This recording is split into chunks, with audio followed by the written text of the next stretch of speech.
Start again. Hi, I'm Phil Jump. I'm a Northwest Baptist Regional Minister, and this morning I've been hosting the first meeting of our Young Adult Roundtable, which has not happened quite in the way we expected it, but it's good to know that some bits of Baptist life are still going on in the current crisis, and we thought it might be good to hear from some of the people who've been in that forum today. Nick from Sheffield. Well, we could see it as a crisis, or we could see it as an opportunity.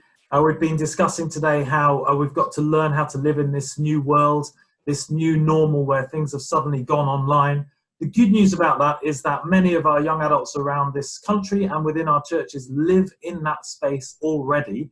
So we can both learn from them about how they're communicating and how they want to be communicated with, but it's a great opportunity for us to develop our skills, the way that we can speak into that space. Because that is the way that many of those people that we're trying to reach are already speaking. Brilliant, thanks Nick. Andrew, you've also been with us. What have you got from today? Yeah, we've been sharing our heart about how we can see churches as thriving intergenerational communities. So this is about pioneering new ways of being together as children, young people, families and young adults, whilst also really loving and holding those who have been joining in with us for years. Superb, thank you. Mark Hurst. Yeah, so there's a real passion in this group for mentoring and discipleship, and we realise that is crucial for every generation, and especially young adults. And we've been speaking about how we create authentic discipleship communities, what we can learn maybe from other global contexts where discipleship making movements are seeing swathes of people come into faith in Jesus, and they've got disciples making disciples. What would that look like in our nation, and how can we recover something in our DNA about a radical discipleship as Baptists?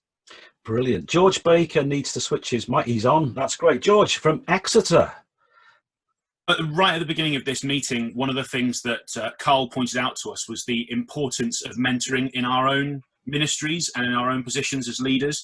I think that's an important question for all of us to think about across the Baptist network, whether we are pastors, whether we are deacons, elders, whatever we're doing. If we're leading a life group, how did we get into the position that we're in? And if we look back, we will see someone, it's very likely, who took an interest in us and our ministry and our future and walked with us. And so that was where that sort of real discussion and emphasis around mentoring and discipleship came from for us today. That's brilliant. Thanks, George.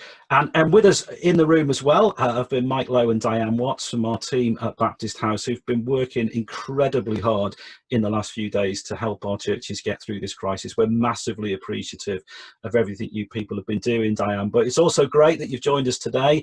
So, yeah, what do you think we can hear, and where can we go from here?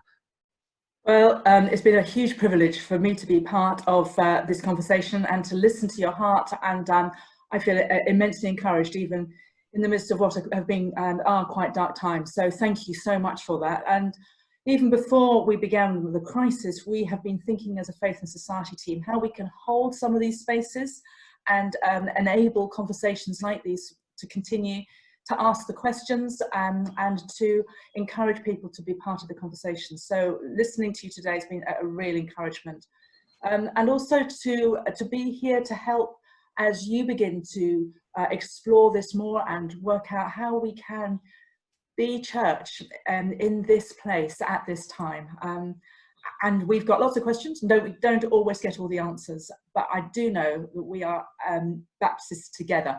So we're going to learn together. So thank you so much for some of these reflections, and just keep going, keep thinking, keep talking, and keep exploring together. And just be incredibly blessed as we see what Jesus does amongst us today. Thank you. Thank you so much, Diane. So as you can see, Baptist life is managing to carry on in a very different way. And we hope that actually you might think about this conversation and think about how you as a local church can also engage with this agenda as we try and take it forward together.